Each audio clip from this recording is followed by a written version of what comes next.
Welcome to sociology classes. मैं हूं आपका दोस्त, आपका गाइड शिबू। आज हम यूजीसी नेट सोशियोलॉजी के यूनिट 9 के एक बहुत इंपॉर्टेंट टॉपिक को कवर करेंगे। आज हम टाइम एंड स्पेस के बारे में इन डिटेल पढ़ाई करेंगे। यहाँ पर हम देखेंगे कि changing notions of time and space के बारे में, यानी कि हमारा जो समय और स्थान है इसकी किस तरीके से बदलती धाराएं है। आज के वक्त पर हमारे टाइम एंड स्पेस का क्या डिफिनेशन है, यहाँ पर किस तरीके से बदलती चीज़ें हमें देखने को मिलती है। और यहाँ पर सबसे इंपॉर्टेंट जो है वो है theories on time and space. यहाँ पर मैं आप लोगों को बहुत सारी थ्योरीज को पढ़ाने वाला हूँ। ये सारे थ्योरीज किसी ना किसी तरीके से घुमा फिरा के आपके एग्जाम में पूछी जाती है, तो मैं पहले ये सारे चीज़ों को डिटेल में कवर करूँगा। और आप लोगों को लग सकता होगा कि इतने सारे थ्योरीज हम किस तरीके से याद रखेंगे, तो याद करने के लिए मैं पहले सारे थ्योरीज को पढ़ाऊँगा और बाद में इनको एक चार्ट के फॉर्म में समराइज करने की कोशिश करूंगा, ताकि आप लोग चीज़ों को लॉन्ग टर्म तक याद रख सको। यहाँ पर मैं सारी चीज़ों को सिस्टमेटिकली वन बाय वन समझाते जाऊंगा। आप लोगों को सारी चीज़ें आसानी से समझ में आ जाएगी, लेकिन आपको सिस्टमेटिकली क्लास को शुरुआत से आखिर तक देखना होगा। अगर आप बीच में से किसी भी पोर्शन को छोड़ देते हो और आखिर के पार्ट को देखोगे तो शायद आपको सारी चीज़ें इतने सही ढंग से पता ना हो या फिर समझ में ना आए। तो यहाँ पर आज का ये सेशन बहुत इंपॉर्टेंट होने वाला है और बहुत इंटरेस्टिंग भी होने वाला है। अगर आपने अभी तक मेरे चैनल को सब्सक्राइब नहीं किया है, चैनल को सब्सक्राइब जरूर कर दीजिएगा। इस चैनल पे आपको सोशियोलॉजी रिलेटेड बहुत सारे वीडियोस मिलेंगे। यहाँ पर बहुत सारे प्लेलिस्ट है, आप अपने ज़रूरत के हिसाब से प्लेलिस्ट ढूंढकर इजीली स्टडी कर सकते हो और आपके जो एग्जाम का प्रिपरेशन है इसको नेक्स्ट लेवल पे ले जा सकते हो। और आप लोग के लिए मैं इतने सारे मेहनत करके सारी चीज़ों को समराइज करके फ्री क्लासेस के फॉर्म में चीज़ों को प्रोवाइड करने की कोशिश कर रहा हूं, तो आपकी तरफ से भी मुझे थोड़ा बहुत हेल्प कर दीजिएगा। जो वीडियो है इसको लाइक और कमेंट करके ज़रूर बताइएगा कि क्लास किस तरीके से लग रहे हैं। आपके फीडबैक के द्वारा ही मैं नेक्स्ट क्लासेस किस तरीके से करूंगा, क्या मेरे क्लासेस में फॉल्ट है, ये सारी चीज़ें मुझे पता चलती है। तो आप लोग फीडबैक ज़रूर प्रोवाइड कीजिएगा। तो चलिए आज का हमारा जो ये सेशन है, ये सेशन हम शुरुआत करते हैं। पहले हम समझते हैं changing notions of time and space. Time and space यानी कि समय और स्थान, ये वक्त के साथ साथ इसका जो धाराएं है ये भी बदल रही है। यहाँ पर आप लोगों को लग रहा होगा कि समय और स्थान किस तरीके से बदल रहा है। यहाँ पर हम सोशियोलॉजिकल पॉइंट ऑफ व्यू से, हम साइंटिफिक तरीके से चीज़ों को किस तरीके से समझते हैं, हमारा एक्सपीरियंस किस तरीके से बदल रहा है, इसके बारे में बात की जा रही है। यहाँ पर अगर हम ट्रेडिशनल तरीके की बात करें, एकदम पुराने ज़माने की बात करें, वहाँ पर समय और स्थान को एकदम नेचुरल और स्टेबल माना जाता था। यहाँ पर कोई एब्सोल्यूट कैटेगरी हमें देखने को नहीं मिलती थी। यहाँ पर जिस तरीके से हमारा सूरज उगता था और जिस तरीके से ढल जाता था उसी के अकॉर्डिंग लोग काम करते थे। लेकिन वक्त के साथ साथ सारी चीज़ें बदल गई है। जो हमारे पोस्ट मॉडर्न सोसाइटी था वहाँ पर चीज़ें बहुत ही साइक्लिकल मैटर में चलता था, यानी कि जो नेचुरल तौर तरीका है, जैसे सीजन हो गए, सनराइज सनसेट, ये सारी चीज़ों के हिसाब से ही लोग चला करते थे। और जो हमारा स्पेस है, स्पेस यानी कि हमारा जो स्थान है वो लोकलाइज था, यानी कि आप जिस जगह पर ही बस रहे हो वो ही आपके लिए सबसे इंपॉर्टेंट होता था। इससे बाहर जाकर आप फिजिकल डिस्टेंस के लिमिट के बाहर जाकर चीज़ों को एक्सेस नहीं कर पाते थे, उसके हिसाब से सोच नहीं सकते थे।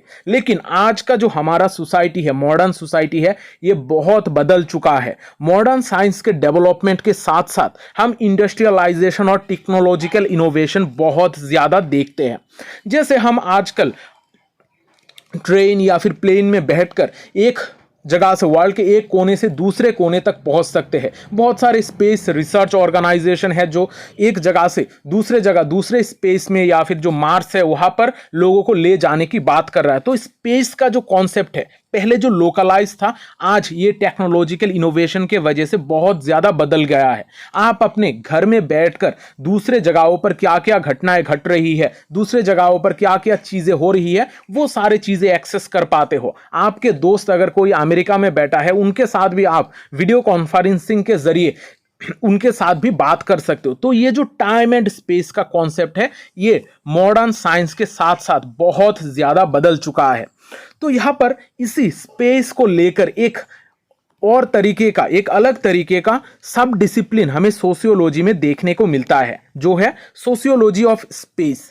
सोशियोलॉजी ऑफ स्पेस में बेसिकली हमारा सोशल और मेटेरियल कॉन्स्टिट्यूशंस जो है स्पेस के रिगार्डिंग उनको पढ़ा जाता है कि किस तरीके से हमारा जो स्पेस है ये आजकल बदल रहा है, हमारा मेटेरियल एस्पेक्ट्स, सोशल एस्पेक्ट किस तरीके से बदलते जा रहे हैं, ये सारी चीज़ों को सोशियोलॉजी ऑफ स्पेस में पढ़ा जाता है।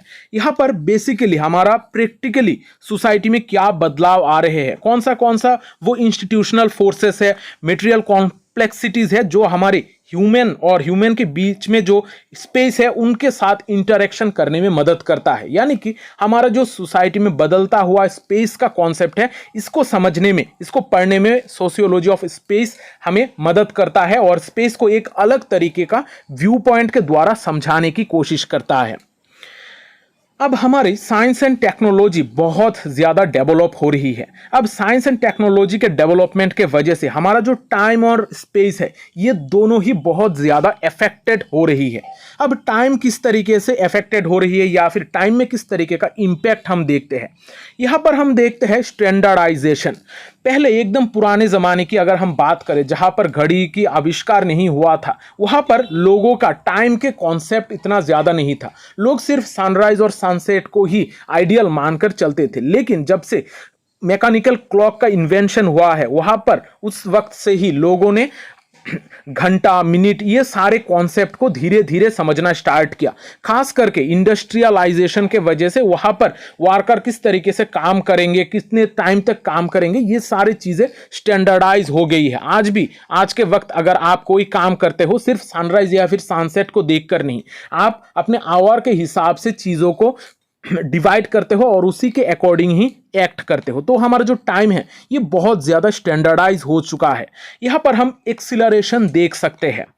हमारा कम्युनिकेशन, ट्रांसपोर्टेशन और प्रोडक्शन का जो चीज़ें हैं, सारी चीज़ें आजकल बहुत ही स्पीड में आगे बढ़ रही है, बहुत ही चीज़ें एक्सीलरेट हो रही है। और ये सारी चीज़ें हमारा जो टाइम का कॉन्सेप्ट है, जो ट्रेडिशनल कॉन्सेप्ट है टाइम का, उसको पीछे छोड़कर बहुत आगे मॉडर्न साइंटिफिक दौर में बहुत आगे निकल चुका है।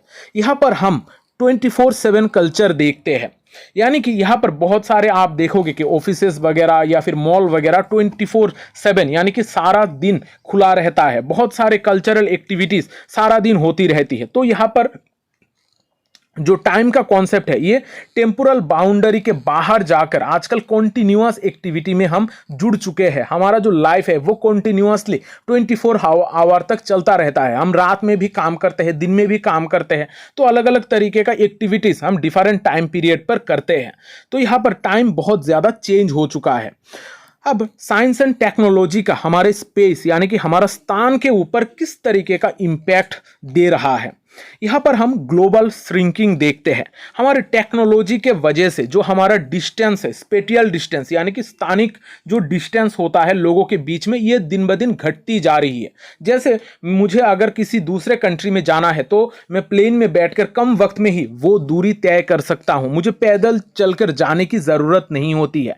यहाँ पर मुझे अगर किसी भी इंसान के साथ बात करना है तो मैं इंटरनेट के जरिए दूसरे लोगों से बात कर सकता हूं। तो यहाँ पर जो स्पेस का कॉन्सेप्ट है ये भी धीरे धीरे श्रिंक होता जा रहा है। ये कॉन्सेप्ट बहुत छोटा होता जा रहा है और ग्लोबलाइजेशन के वजह से ग्लोबल कनेक्टिविटी बहुत ज़्यादा बढ़ चुकी है। यहाँ पर हम बहुत सारे जगहों पर वर्चुअल स्पेसेस की डेवलपमेंट होते हुए देखते हैं।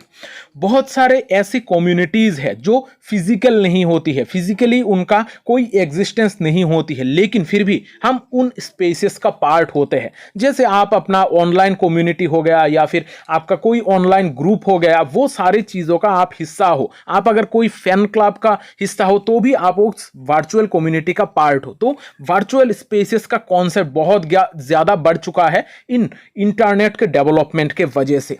फिर हम यहाँ पर डीटेरिटोरियलाइजेशन देख सकते हैं।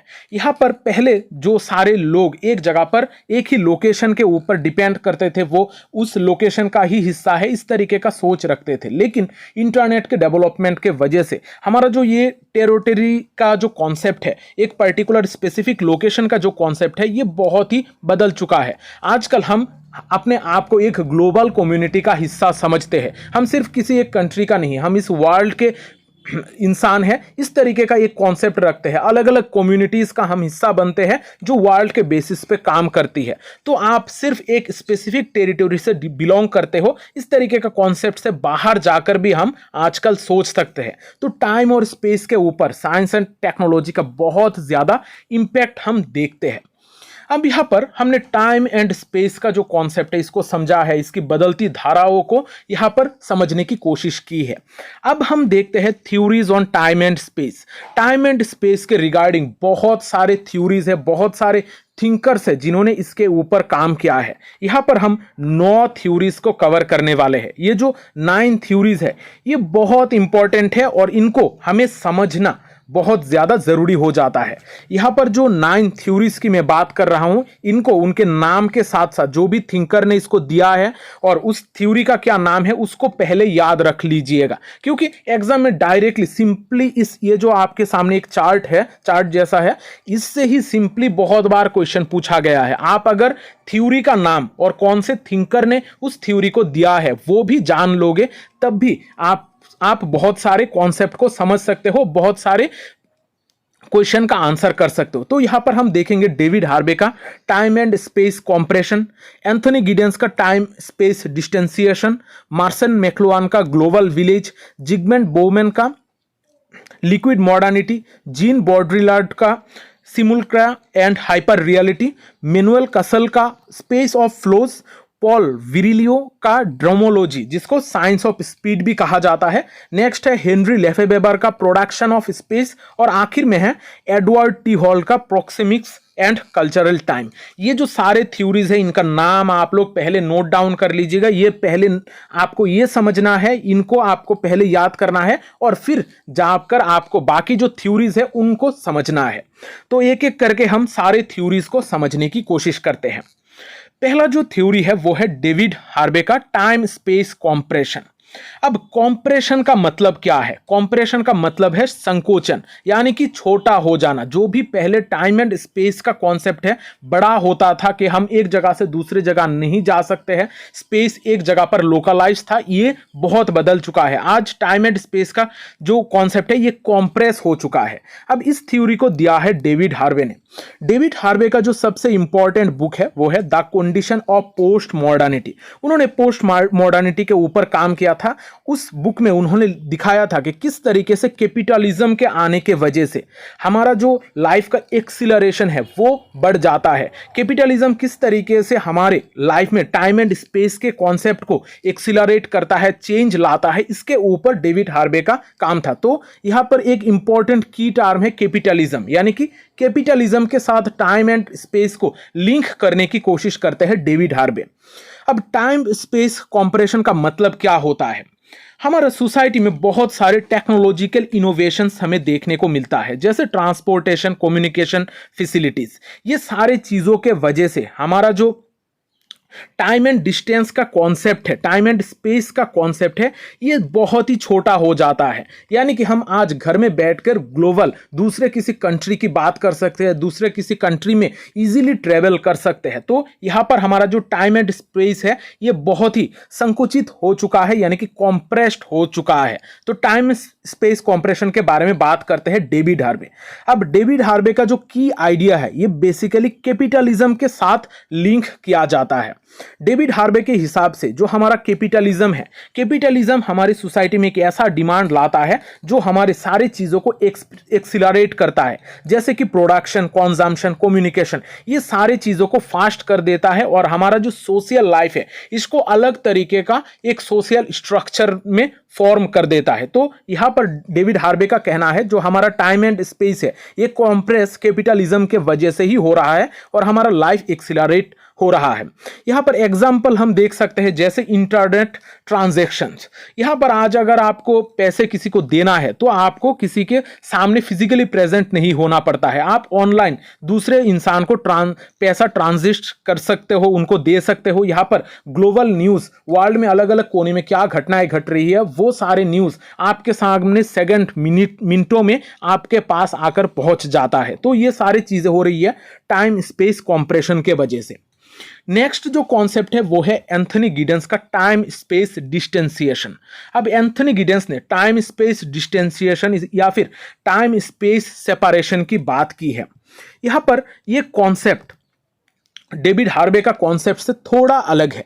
यहां पर एंथनी गिडेन का जो इंपॉर्टेंट बुक है वो है the consequences of modernity. Modernity के आने के वजह से हमारे सोसाइटी में क्या क्या कॉन्सिक्वेंसेस हमें झेलने पड़ते हैं उसके ऊपर एंथनी गिडेन का फोकस था। एंथनी गिडेन कहते हैं जो हमारे सोशल रिलेशनशिप है ये टाइम एंड डिस्टेंस के अकॉर्डिंग टेक्नोलॉजिकल डेवलपमेंट के वजह से ये सारे जो चीज़ें हैं सोशल रिलेशनशिप है ये बहुत ही अलग तरीके से स्ट्रेच हो चुके हैं। यानी कि पहले जब हम एक इंसान के साथ रिलेट करते थे या फिर किसी के साथ कम्युनिकेट करते थे तो एक लोकल जगह पर एक ही जियोग्राफिकल रीजियन में हम सारे लोग रहते थे, तो वहाँ पर हमारा एक ही जगह पर सारे काम होते थे, लोगों के साथ इंटरेक्शन होता था। लेकिन टेक्नोलॉजी के डेवलपमेंट के वजह से हम आजकल दूर दराज के लोगों के साथ कम्युनिकेट कर पा रहे हैं, तो हमारा जो डिस्टेंस है डिस्टेंस दिन ब दिन घटती जा रही है। यहाँ पर जो डिस्टेंस है टाइम एंड डिस्टेंस ये सारे टेक्नोलॉजिकल एडवांसमेंट के जरिए हमारा सोशल रिलेशनशिप को बहुत दूर फैला रहा है। जैसे मैं आप लोगों के साथ कम्युनिकेट कर रहा हूं, ये ऑनलाइन प्लेटफॉर्म है, इस वजह से मुमकिन हो पा रहा है। तो यहाँ पर हमारा जो टाइम स्पेस डिस्टेंसिएशन है इसके वजह से हम एक दूसरे के साथ कम्युनिकेट कर पा रहे हैं। आपके साथ मेरा फिजिकल कुछ लेन देन नहीं है, आपने मुझको फिजिकली कभी भी एक्सेस नहीं किया है, देखा नहीं है, इसके बावजूद भी आपके साथ मेरा एक अलग तरीके का रिश्ता जुड़ चुका है। तो यहाँ पर टेक्नोलॉजिकल डेवलपमेंट के वजह से ही मुमकिन हुआ है। जैसे टेलीग्राफ, इंटरनेट, ये सारी चीज़ें हमारे जो सोशल रिलेशनशिप है पहले जो लोकल कॉन्टेक्स्ट में सारी चीज़ों को बताया जाता था वो सारी चीज़ें डिसएंडिंग हो चुका है। यानी कि पहले का जो सोशल रिलेशनशिप है वो सारी चीज़ें खत्म होकर एक नए तरीके का इंटरेक्शन हम देखते हैं। एक जियोग्राफिकल या फिर एक लोकल बाउंड्री के बाहर जाकर हम आज लोगों के साथ इंटरेक्ट कर पा रहे हैं। तो ये सारी चीज़ें मुमकिन हुई है मॉडर्न टेक्नोलॉजिकल डेवलपमेंट के वजह से। एंथनी गिडेन का कहना है ये जो टाइम स्पेस डिस्टेंसिएशन है इसमें दो बहुत इंपॉर्टेंट चीज़ों का काम है। यहाँ पर दो डिसएंडिंग मैकेनिज्म हम देखते हैं। यानी कि सोसाइटी में जो लोकल रिलेशनशिप है, सोशल रिलेशनशिप है, वो किस वजह से चेंज हो रहा है, इसमें दो इंपॉर्टेंट मैकेनिज्म है। पहला है सिंबॉलिक टोकन्स। जैसे हम आजकल पैसों के यूज करते हैं, यहाँ पर मानी का जो कॉन्सेप्ट है ये मानी के कॉन्सेप्ट आने के वजह से हम पहले जो लोगों के साथ एक दूसरे के साथ आसपास रहकर ही सिर्फ ट्रांजिशन कर पाते थे, आज पैसा लेकर हम दूसरे कंट्री में जाकर उनके साथ भी ट्रांजिशन कर पाते हैं। और आजकल तो इतना ज़्यादा डेवलप हो चुका है कि आप मोबाइल के ज़रिए ही दूसरे किसी जगह पर लोगों के साथ चीज़ें एक्सचेंज कर सकते हो। तो ये जो चीज़ें हैं ये बेसिकली सिंबलिक टोकन है।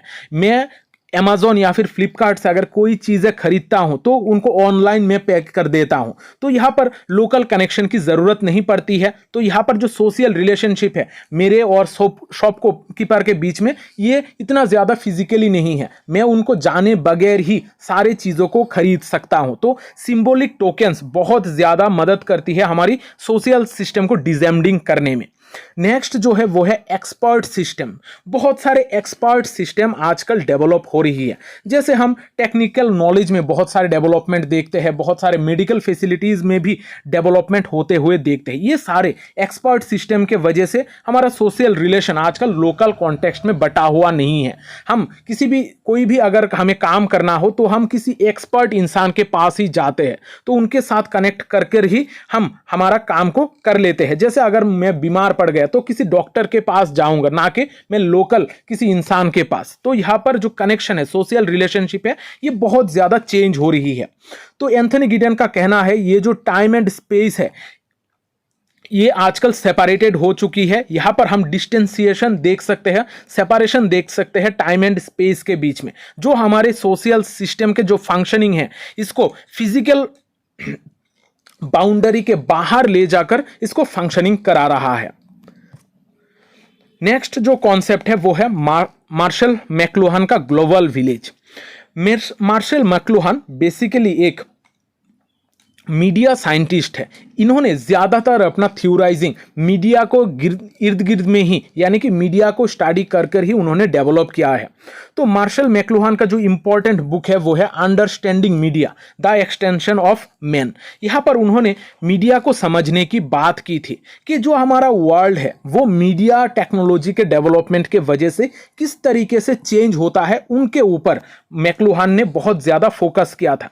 उन्होंने देखा था कि मीडिया टेक्नोलॉजी के डेवलपमेंट के वजह से हमारा जो वर्ल्ड है वो एक ग्लोबल विलेज बन चुका है। सारे लोग एक दूसरे के साथ कनेक्टेड है, सारे लोग एक दूसरे के बारे में जानते हैं, फील करते हैं, उनके बीच में एक कनेक्शन एस्टैब्लिश्ड हो चुका है। और ये सारी चीज़ें मुमकिन हुआ है मीडिया टेक्नोलॉजी के डेवलपमेंट के वजह से। तो मैकलुहान का जो सबसे इंपॉर्टेंट ग्लोबल विलेज का कॉन्सेप्ट है ये मीडिया टेक्नोलॉजी के ऊपर डिपेंडेंट है।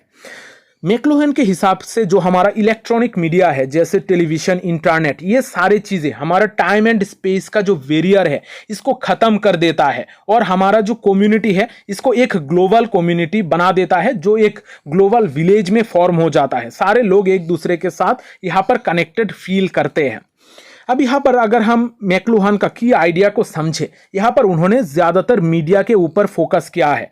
मीडिया के साथ हमारे वर्ल्ड के जो लोग हैं, मीडिया का जो वर्ल्ड व्यू है इसको उन्होंने समझने की कोशिश की थी। लोगों का किस तरीके का एक्सपीरियंस है इस मीडिया के वजह से, उनके बीच में जो कल्चरल डिफरेंस है वो धीरे धीरे कम हो रही है इस मीडिया के कनेक्टिविटी के वजह से। ये मार्शल मैकलुहान ने दिखाया था और ग्लोबल विलेज का कॉन्सेप्ट को इन्होंने डेवलप किया था। नेक्स्ट जो थ्योरी है वो है जिगमंड बोवेन का। जिगमंड बोवेन ने लिक्विड मॉडर्निटी का कॉन्सेप्ट दिया था। अब लिक्विड मॉडर्निटी कहकर एक बुक भी उन्होंने लिखी थी। उन्होंने कहा था कि जो हमारा सोसाइटी है, सोसाइटी में हम अलग अलग तरीके का चीज़ें देखते हैं।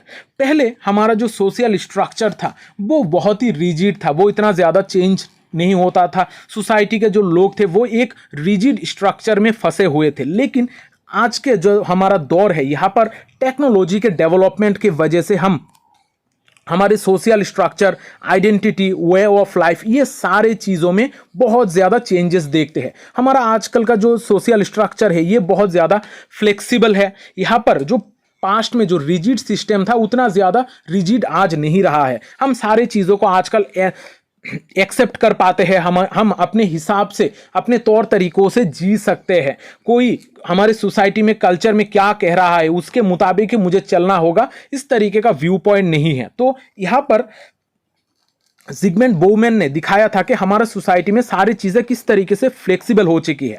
और ये जो फ्लेक्सिबिलिटी है टाइम एंड स्पेस के अकॉर्डिंग, हमारा जो ट्रेडिशनल बाउंड्रीज है ये कॉन्स्टेंटली शिफ्ट होती जा रही है, ये कॉन्स्टेंटली चेंज होती जा रही है। इसी कॉन्सेप्ट को बोवेन ने कहा था लिक्विड मॉडर्निटी, यानी कि एक ऐसा मॉडर्निटी जो टाइम के साथ साथ बदलता जा रहा है, जो बेसिकली फ्लेक्सिबल है, लिक्विड फॉर्म में है, जहां पर चीज़ों को हम फ्लेक्सिबली सारी चीज़ों को एक्सेस कर पाते हैं और उसको एक्सेप्ट भी आजकल किया जाता है। अब यहाँ पर जिगमंड बोवेन का जो मेजर की आइडिया है वो है, उन्होंने लाइफ को एक अनस्टेबल, अनसर्टेन और लेस प्रेडिक्टेबल चीज़ मान लिया है। उन्होंने कहा है कि जो हमारा टेक्नोलॉजिकल चेंजेस है इसके एक्सीलरेशन के वजह से हम आजकल हमारा लाइफ अनस्टेबल है, अनप्रेडिक्टेबल है। हम प्रेडिक्ट नहीं कर पाएंगे कि अगले 10 सालों बाद हमारा ज़िंदगी क्या होगा, हमारे पास क्या जॉब अपॉर्चुनिटीज़ आएगी, हमारा सोसाइटी किस तरीके से स्ट्रक्चर्ड रहेगी, ये सारी चीज़ें हम प्रेडिक्ट नहीं कर पाते हैं। तो हमारा लाइफ आजकल अनस्टेबल बन चुका है। जैसे हम आजकल देखते हैं टेम्पोररी जॉब्स है, लोग बहुत ज़्यादा फ्रीक्वेंटली एक जगह से दूसरे जगह में माइग्रेट करते हैं, लोगों का जो रिलेशनशिप है ये भी बहुत ज़्यादा चेंज हो रही है। तो लिक्विड मॉडर्निटी का कॉन्सेप्ट में जिगमंड बोवेन ने बेसिकली हमारे सोसाइटी में फ्लेक्सिबिलिटी की बात की है, सोसाइटी में किस तरीके से चेंजेस आती है उसके ऊपर फोकस किया है।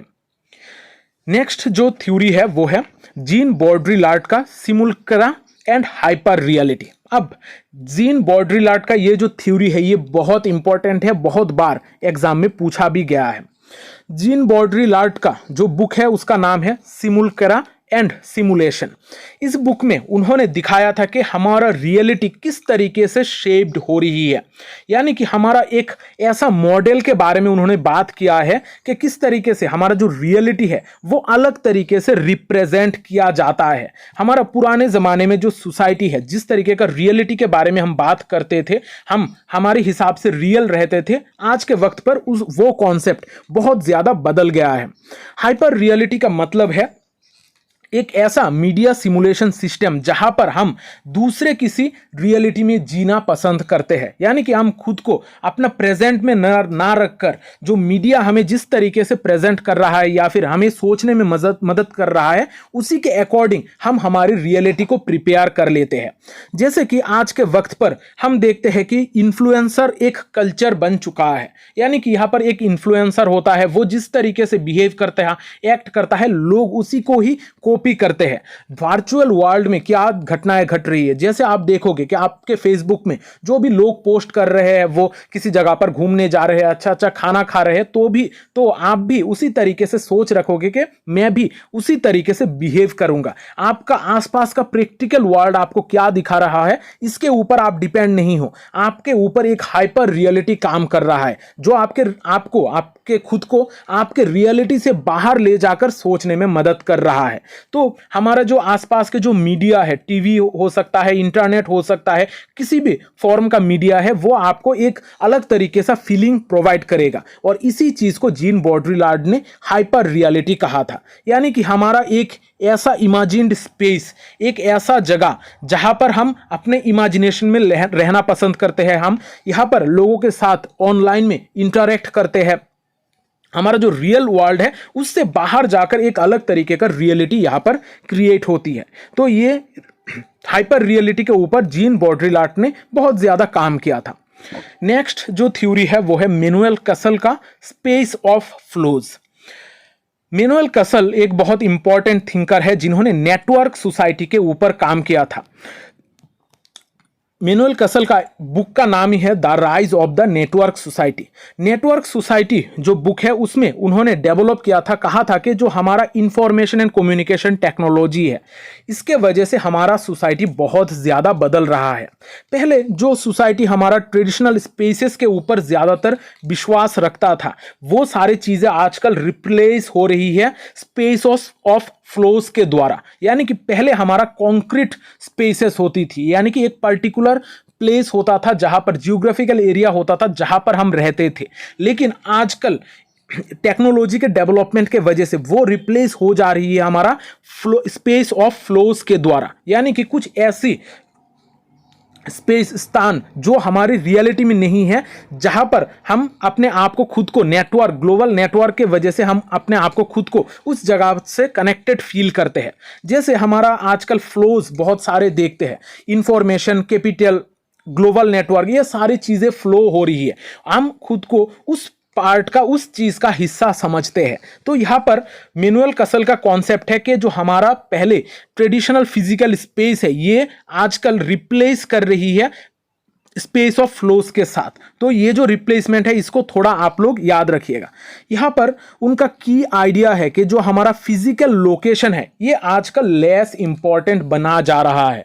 हमारा जो हम जिस जगह पर रह रहे हैं ये इतना ज़्यादा इंपॉर्टेंट नहीं है, हम कौन से नेटवर्क के साथ जुड़े हुए हैं, हम कौन से फ्लोज के साथ कनेक्टेड है, वो आजकल इंपॉर्टेंट बनता जा रहा है और वही आजकल डोमिनेट करता जा रहा है। तो हमारा फिजिकल लोकेशन आजकल चेंज होकर हम फ्लोज, स्पेस ऑफ फ्लोज के साथ इसको रिप्लेस कर रहे हैं। जैसे आजकल हम ग्लोबल ऑफिसेस देखते हैं जो डिजिटली कनेक्टेड होते हैं। बहुत सारे आप लोगों ने देखा है कि बहुत सारे लोग वर्क फ्रॉम होम काम करते हैं, अपना जो कंपनी है उसको भी वो लोग फिजिकली एक्सेस कभी भी नहीं कर चुके हैं, यानी कि उनको भी, कंपनी को भी उन्होंने नहीं देखा है। तो इस तरीके का एक ग्लोबल कनेक्टिविटी, ग्लोबल ऑफिसेस जहां पर लोग एक दूसरे के साथ कोलैबोरेट करके रह रहे हैं, ये हम देख रहे हैं। जहां पर हमारा फिजिकल स्पेस नहीं है, हम वर्चुअल रियलिटी में ही हमारा जो सारे काम है वो सारी चीजें हम कर पा रहे हैं। तो यहाँ पर स्पेस ऑफ फ्लोज के बारे में मैनुएल कसल ने बात की है। नेक्स्ट जो थ्योरी है वो है पॉल विरिलियो का। पॉल विरिलियो एक थ्योरी को डेवलप किया था जिसका नाम है ड्रोमोलॉजी। ड्रोमोलॉजी यानी कि साइंस ऑफ स्पीड। हमारा स्पीड किस तरीके से हमारी लाइफ के पैटर्न को चेंज करता है, हमारे सोशल इंपैक्ट या फिर सोशल इंटरेक्शन को चेंज करता है, इसके ऊपर पॉल विरिलो ने बहुत ज़्यादा काम किया था। उनका जो इंपॉर्टेंट बुक है वो है स्पीड एंड पॉलिटिक्स। विरिलियो ने स्पीड को स्टडी किया था कि हमारे सोसाइटी में स्पीड के द्वारा साथ हमारा किस तरीके का इम्पैक्ट है, कि कोई भी चीज़ें जिस तरीके से चेंज हो रही है, कितना स्पीड में चेंज हो रही है, उसके साथ हमारा सोसाइटी किस तरीके से लिंक्ड है, सोसाइटी के ऊपर क्या इंपैक्ट आ रही है, ये सारी चीज़ों के बारे में विरिलियो ने स्टडी किया था। और इसी चीज़ को ही कहा जाता है ड्रोमोलॉजी, जहां पर स्पीड का इंपैक्ट, हमारे सोसाइटी में स्पीड का इंपैक्ट किस तरीके का है, इसको समझा जाता है। तो यहाँ पर पॉल विरिलियो ने देखा है कि जो हमारा सोसाइटी है, यहाँ पर टेक्नोलॉजी बहुत ही फास्ट डेवलप होती जा रही है, यहाँ पर कम्युनिकेशन और ट्रांसपोर्टेशन बहुत ज़्यादा आगे बढ़ चुकी है। ये सारी चीज़ों के वजह से हमारा जो सोशल स्ट्रक्चर है, सोशल स्ट्रक्चर भी बदल रहा है। जितना तेज़ी से हमारा टेक्नोलॉजीज बदलेगा, जितना स्पीड से हमारी सोसाइटी में कम्युनिकेशन और ट्रांसपोर्टेशन में चेंजेस आएंगे, टेक्नोलॉजी में चेंजेस आएंगे, उसी तेज़ी से ही हमारे सोसाइटी में स्ट्रक्चर भी चेंज होगा। तो यहां पर पॉल विरिलियो का जो ड्रामोलॉजी है, ड्रामोलॉजी का इंपॉर्टेंट कॉन्सेप्ट ही है स्पीड। स्पीड को यहां पर एक सोर्स ऑफ पावर की तरह देखा गया है कि स्पीड के ही द्वारा ही हमारा सारी चीज़ें शेप्ड होती है, कि हमारा टाइम और स्पेस का जो कॉन्सेप्ट है ये स्पीड के साथ बहुत ज़्यादा इंटर रिलेट होता है। जैसे एग्जांपल में हम देख सकते हैं वार स्ट्रेटजीज। वार के स्ट्रेटजी के वक्त हमारा जो सोसाइटी का स्पीड है वो बहुत बढ़ जाता है। पॉलिटिकल डिसीजन मेकिंग के वक्त भी यहाँ पर जो स्पीड है, किस तरीके से हमें काम करना चाहिए, वो सारी चीज़ें भी बदल जाती है। तो हमारा सोसाइटी भी स्पीड के अकॉर्डिंग ही चेंज होती रहती है, टेक्नोलॉजी के डेवलपमेंट के अकॉर्डिंग बदलती रहती है। नेक्स्ट जो थ्योरी है वो है हेनरी लेफेवेबर का प्रोडक्शन ऑफ स्पेस। हेनरी लेफेवेबर ने प्रोडक्शन ऑफ स्पेस का कॉन्सेप्ट दिया है। उन्होंने एक बुक भी लिखा है इसी नाम से, द प्रोडक्शन ऑफ स्पेस। यहां पर जो की आइडिया है, हेनरी लेफेवेबर इंपॉर्टेंटली स्पेस के ऊपर काम करते हैं कि हमारा स्पेस किस तरीके से प्रोड्यूस होती है, इसके ऊपर उन्होंने ज़्यादा जोर दिया था कि हमारे पास के जो सोशल, पॉलिटिकल या फिर इकोनॉमिक प्रोसेस है, ये सारी चीज़ें किस तरीके से हमारी स्पेस को क्रिएट करते हैं, इसके साथ किस तरीके से स्पेस का क्रिएशन रिलेटेड है, इसके ऊपर हेनरी लेफेवेबर का काम है। तो यहाँ पर उन्होंने सिंपली स्पेस के बारे में बात नहीं की है, स्पेस किस तरीके से क्रिएट होती है, यहाँ पर स्पेस को पैसिव कंटेनर नहीं, यहाँ पर स्पेस को क्रिएट किया जाता है, ये एक पॉइंट ऑफ व्यू उन्होंने प्रोवाइड किया है। अब लेफेवेबर का कहना है कि जो हमारा सोशल स्पेस है, इसका मेजरली 3 डायमेंशन होता है। पहला है परसिव्ड स्पेस, जो स्पेस को हम बेसिकली देख सकते हैं, यानी कि हमारा जो फिजिकल और मटेरियल एस्पेक्ट है, इसको उन्होंने कहा है परसिव्ड स्पेस। जिस स्पेस को हम परसीव कर सकते हैं, उसको उन्होंने लेफेवेबर ने कहा है परसिव्ड स्पेस। दूसरा जो डायमेंशन है वो है कॉन्सिव्ड स्पेस, यानी कि जो स्पेस को हम रिप्रेजेंट करते हैं, जैसे हमारा प्लान कर सकते हैं या फिर कॉन्सेप्चुअल स्पेस फॉर्म कर सकते हैं, इसको जब हम किसी भी फॉर्म में स्पेस को अगर कॉन्सीव करेंगे, इसको कहा जाएगा कॉन्सिव्ड स्पेस। और जो आखिरी है वो है लिव्ड स्पेस। यहाँ पर हमारा रिप्रेजेंटेशनल स्पेस के बारे में बात की जा रही है। हम किस तरीके से एक्सपीरियंस करते हैं किसी भी एक जगह में, हम किसी भी एक जगह के लिए क्या फील करते हैं, एक्सपीरियंस करते हैं, उसको उन्होंने कहा है लिव्ड स्पेस। अब लेफेवेबर ने ये 3 डायमेंशन की बात की है, और ये 3 डायमेंशन को थोड़ा अच्छी तरीके से याद रखिएगा, इसको ऑलरेडी एक बार एग्जाम में पूछा गया है। अब देखते हैं हमारा next theory, Edward T Hall का proxemics and cultural time. Edward T Hall एक अलग तरीके का थिंकर है। इन्होंने 2 इंपॉर्टेंट बुक्स लिखी है, द हिडन डायमेंशन और दूसरा है द साइलेंट लैंग्वेज। ये दोनों बुक में ही उन्होंने टाइम एंड स्पेस के बारे में बात की थी।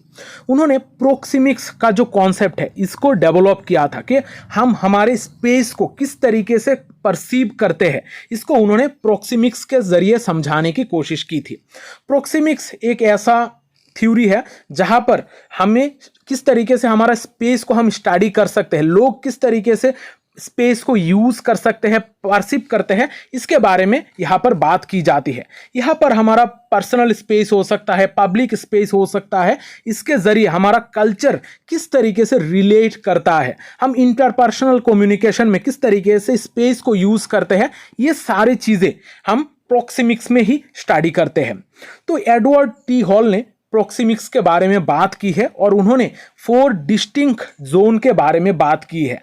यानी कि हम अगर किसी के साथ किसी भी स्पेस में रिलेट कर रहे हैं, कौन से कल्चर में किस तरीके से हम एक दूसरे के साथ इंटरेक्ट करते हैं, कितने दूरी में रहकर हम कौन से इंसान के साथ इंटरेक्ट करते हैं, ये सारे चीज़ों के बारे में एडवर्ड टी हॉल ने बताया था और उन्होंने 4 जोन की बात की है। जब हम किसी भी इंसान के साथ इंटीमेट जोन में होते हैं तो हमारा डिस्टेंस होता है 0 to 18 इंचेस। जैसे हस्बैंड वाइफ का जो रिलेशन है ये बेसिकली इंटीमेट होता है, जहां पर जो डिस्टेंस है 0 to 18 इंच का होता है, तो यहाँ पर इसको इंटीमेट जोन कहा गया है। नेक्स्ट जो जोन है वो है पर्सनल, जहां पर 18 इंचेस से लेकर 4 फीट तक लोगों में दूरी होती है, ये हो जाएगा पर्सनल जोन। नेक्स्ट है सोशल जोन, जहां पर 4 से 12 फीट तक लोगों के बीच में दूरी रहेगी। और आखिरी है पब्लिक जोन, जहां पर 12 फीट से ज्यादा अगर लोगों में दूरी रहती है तब उसको कहा जाता है पब्लिक जोन। तो यहां पर 4 जोन की बात की है और यहां पर डिस्टेंस कितना कितना मेंटेन करने की बात की है एडवर्ड टी हॉल के द्वारा, यह भी थोड़ा याद रख लीजिएगा। अब इसी चीज को एडवर्ड टी हॉल ने इसी डिस्टेंस को समझाया था, उन्होंने टाइम और कल्चर को समझा था। यहां पर उन्होंने कल्चर के अकॉर्डिंग हम टाइम को किस तरीके से डिवाइड कर सकते हैं, इसके ऊपर भी उन्होंने जोर दिया था। उन्होंने 2 तरीके का टाइम की बात की थी, मोनोक्रोनिक टाइम और पॉलीक्रोनिक टाइम। मोनोक्रोनिक टाइम, जिसको बहुत जगहों पर मोनोक्रोनिक कल्चर भी बुलाया जाता है, तो मोनोक्रोनिक टाइम या फिर कल्चर एक ऐसा सिस्टम है जो बेसिकली वेस्टर्न कल्चर में देखने को मिलता है। यहाँ पर टाइम को लीनियर माना जाता है, यहाँ पर सेगमेंटल इसको माना जाता है, तो एक ही तरीके से आगे बढ़ता रहता है टाइम। तो यहाँ पर जो एक टाइम है, एक टाइम में लोग जब एक ही काम करते हैं और एक ही काम को प्रेफर करता है, इस तरीके का कल्चर को कहा जाता है मोनोक्रोनिक कल्चर। यानी कि एक ही टाइम में एक ही काम करना, इसको अगर प्रेफरेंस दिया जाता है तो वो हो जाता है मोनोक्रोनिक टाइम। और दूसरा तरफ है पॉलीक्रोनिक टाइम।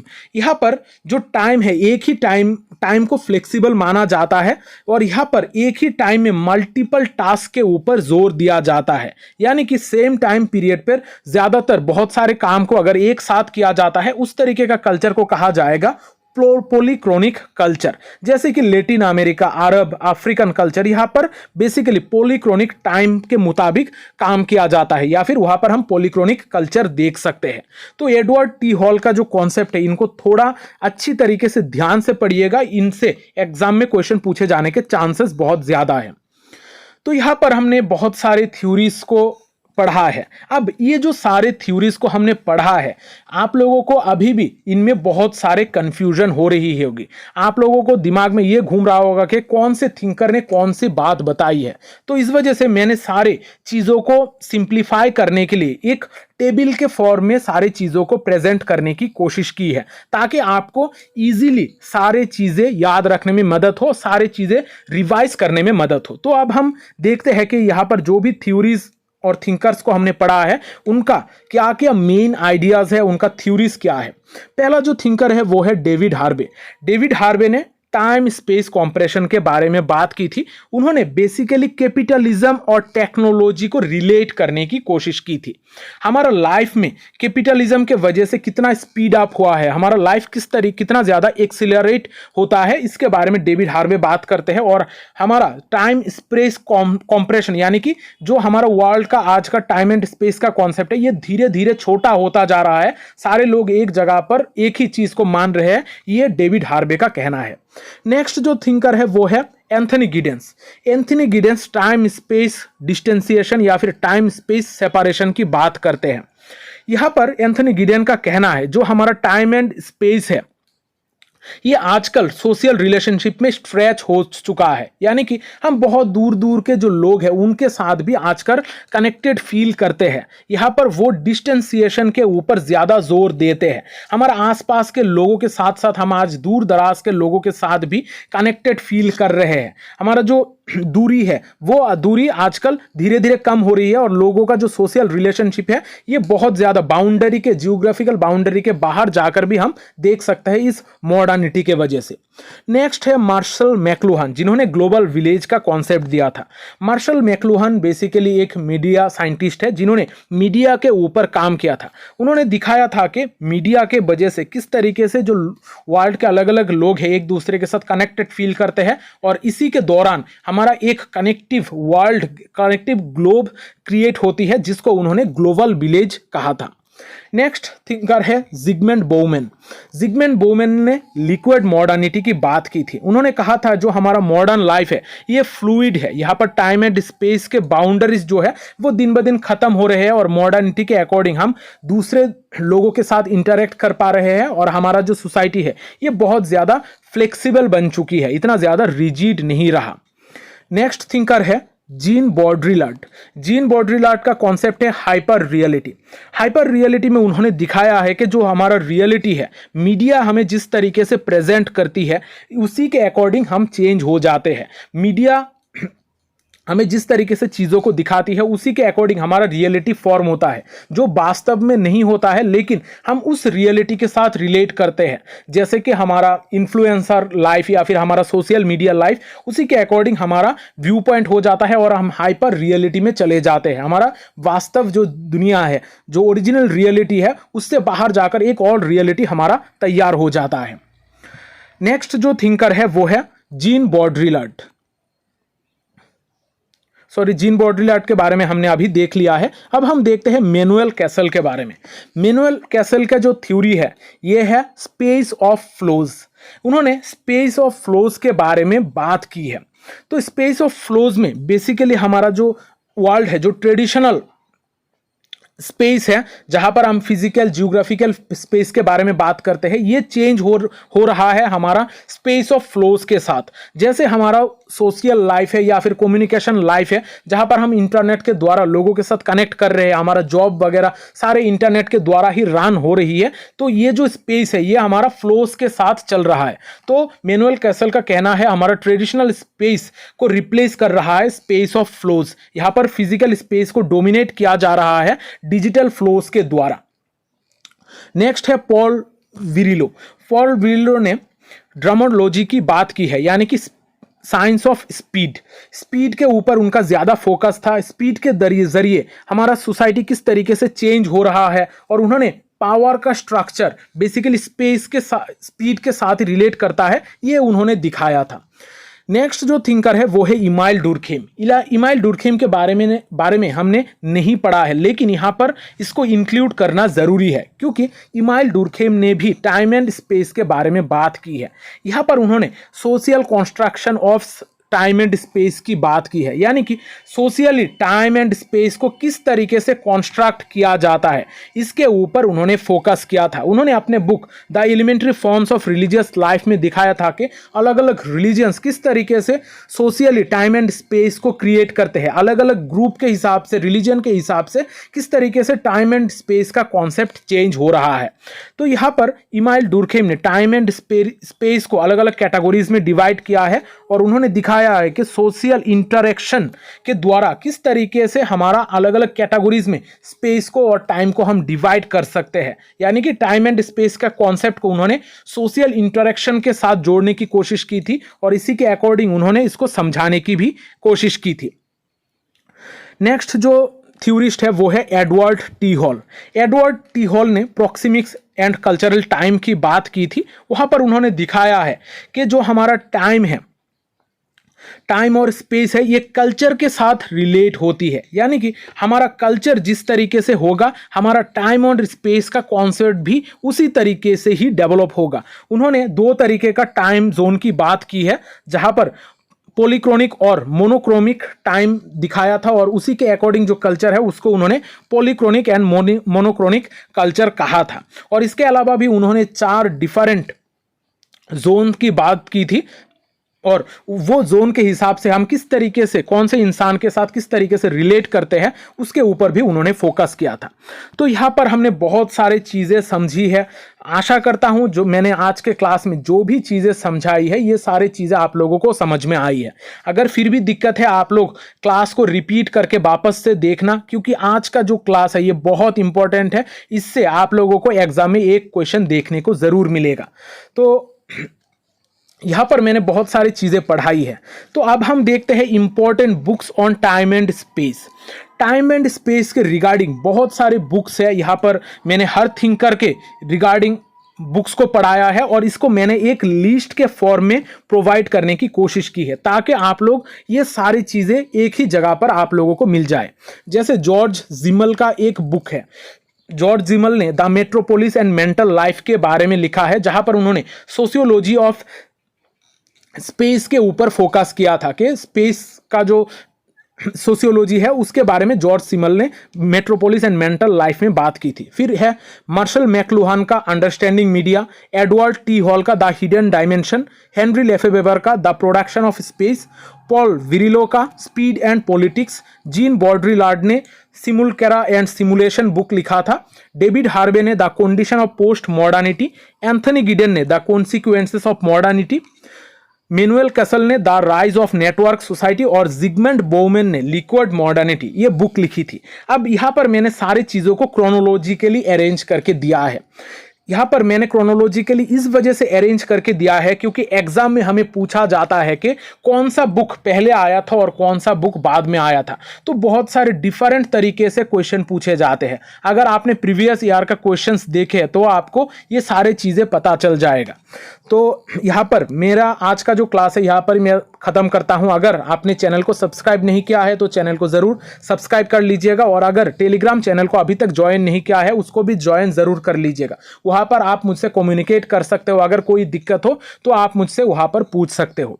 तो आज का सेशन यहाँ पर ही ख़त्म करता हूँ। अगर क्लास अच्छा लगा है तो चैनल को सब्सक्राइब कर दीजिएगा और वीडियो को लाइक और शेयर भी ज़रूर कर दीजिएगा, क्योंकि शेयरिंग इज़ केयरिंग। मिलते हैं अगली सेशन में, तब तक अच्छे रहिए, स्वस्थ रहिए और लोगों में प्यार बांटते रहिए। जय हिंद।